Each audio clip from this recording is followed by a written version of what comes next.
Notre exhortation est tirée du livre d'Ésaïe, chapitre 40, le verset 31. Nous allons écouter rapidement ce que le verset dit. Ésaïe 40, verset 31. Il dit ceci. Mais ceux qui se confient en l'Éternel renouvellent leur force. Ils prennent le vol comme les aigles.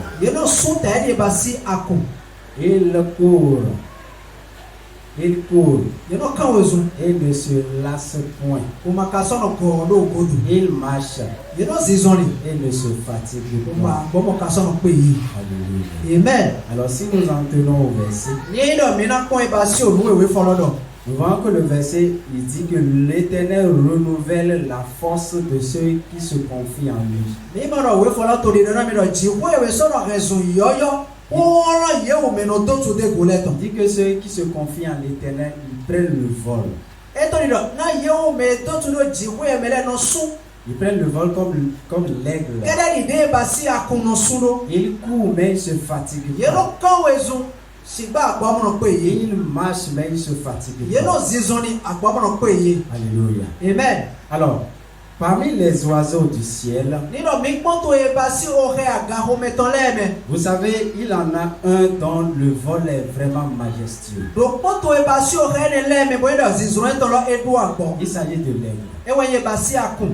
Alors, l'aigle, presque sans battre ses ailes, comme s'appuyant sur une force invisible, il est dans le ciel. Au point où l'œil ne peut le voir. Alors si nous nous reposons sur le verset 31 de Ésaïe 40, nous voyons que l'Éternel promet. L'Éternel promet à ceux qui s'attachent à lui non seulement une énergie physique, mais aussi une énergie spirituelle qui permettra à ceux qui se confient en lui de se lever au-dessus de la méchanceté des hommes.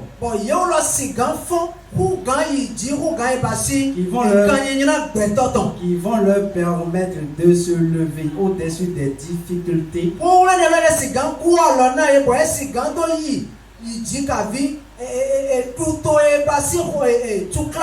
les difficultés de tous les jours. Alléluia. Amen. Alléluia. Amen. Dans Actes 10, verset 40 à 41, et nous voyons l'apôtre Pierre et Jean. Les deux étaient battus. Les deux étaient sauvagement battus. Mais dans cette circonstance, ils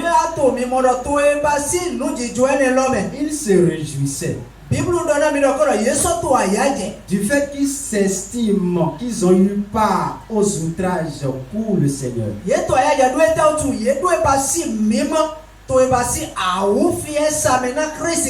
L'apôtre Pierre et Jean,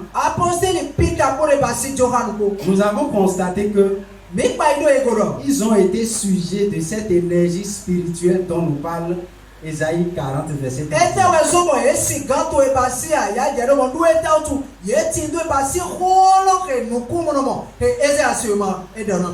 Leur exemple est un bon exemple pour tout chrétien. Parce que nous avons constaté que dans cette difficulté, ils se sont élevés au-dessus d'elle.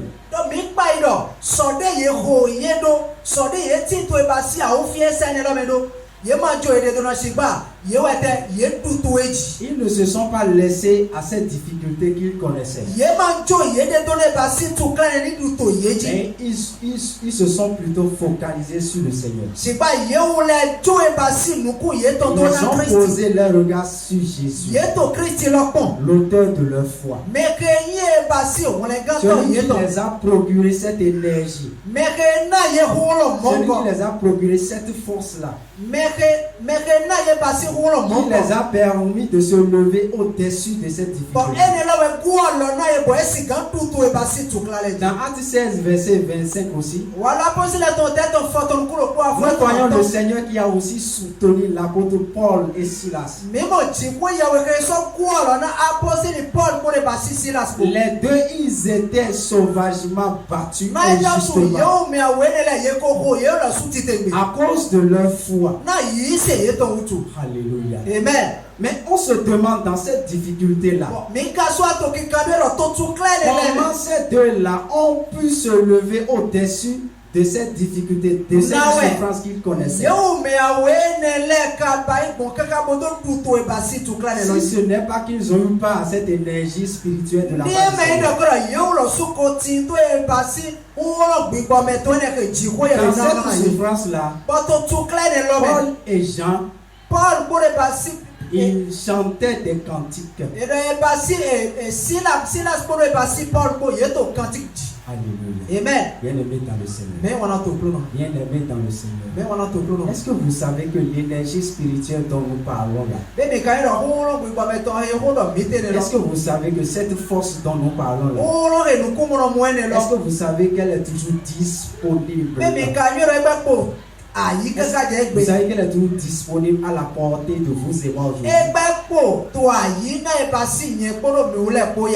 Et que c'est à nous d'en profiter.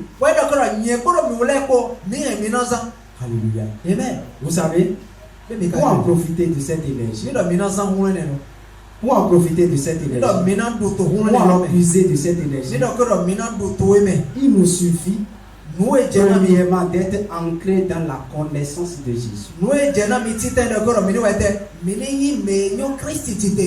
Celui qui est ancré dans la connaissance de Jésus, celui-là, il est comblé d'une force. En sorte que devant les situations difficiles de la vie, il a comme force la parole de Christ en lui. La deuxième chose, pour puiser de cette énergie, nous n'avons uniquement qu'à nous reposer sur les promesses du Seigneur.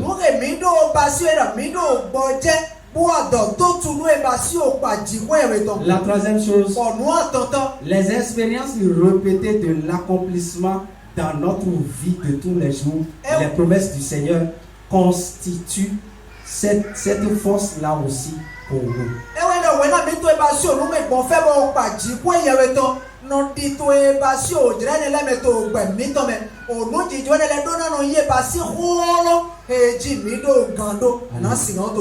Alléluia. Amen. Bien-aimé dans le Seigneur.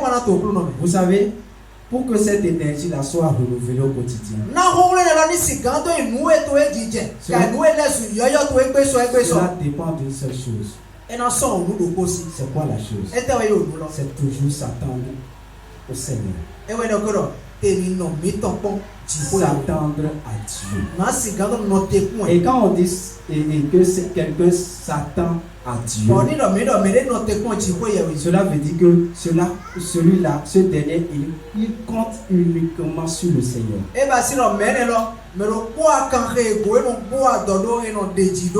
Il y a Psaume chapitre 27, verset 14.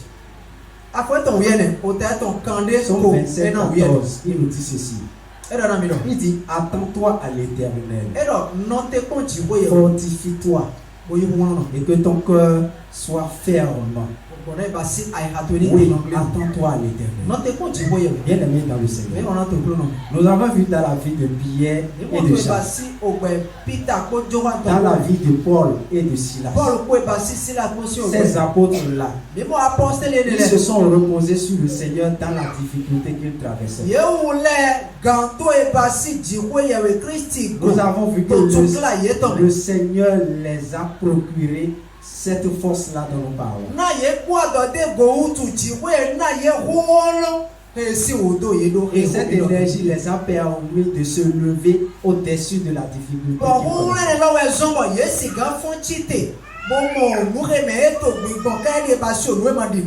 Alors pour toi et moi, la question est de savoir comment comportons-nous quand nous sommes pleins dans les difficultés.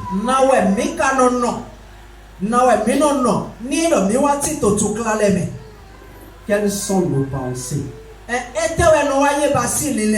que nous disons? Qu'est-ce que nous murmurons en nous-mêmes? La question est, agissons-nous comme ces apôtres? La question est de savoir, agissons-nous comme ceux qui écoutent la parole du Seigneur? Nous savons que Dieu délivre toujours ceux qui lui font confiance. Quelle que soit la difficulté.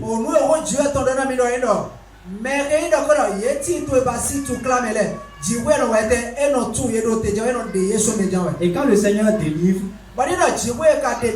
cela procure toujours une paix et une joie intérieure. Mais pourquoi au lieu qu'on fasse confiance au Seigneur, pourquoi nous développons en nous la peur?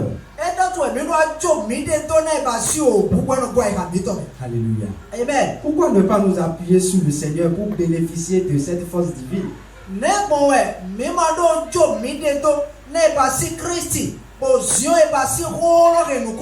Cette force qui nous permettra de nous élever au-dessus de la difficulté que nous traversons. Alléluia. Bien-aimés dans le Seigneur, sachons très bien, le soutien divin est toujours disponible.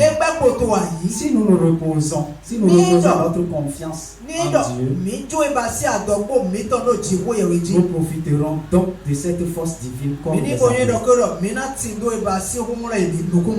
Alors pour finir mon je m'en voudrais nous exhorter.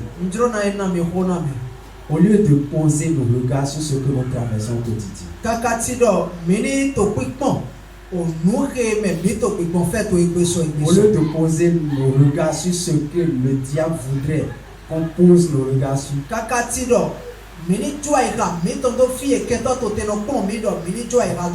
au lieu de poser nos regards sur les grâces dont nous manquons,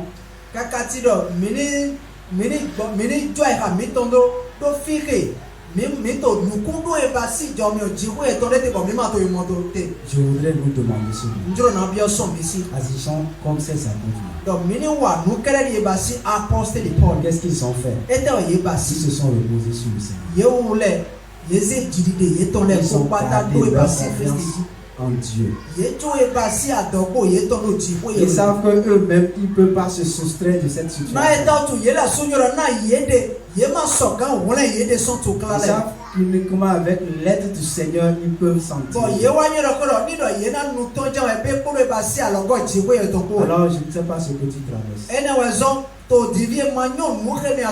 ne sais pas ce que l'Assemblée traverse.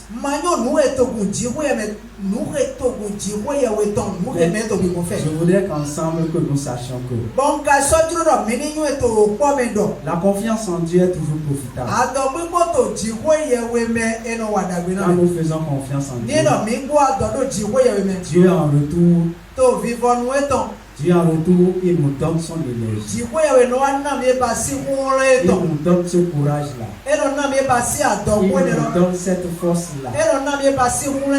Il nous permet de rester debout. qui nous permet de tenir bon jusqu'à ce que les choses soient favorables. Amen. Bon, écoute, c'est ici que les vocations de ce matin.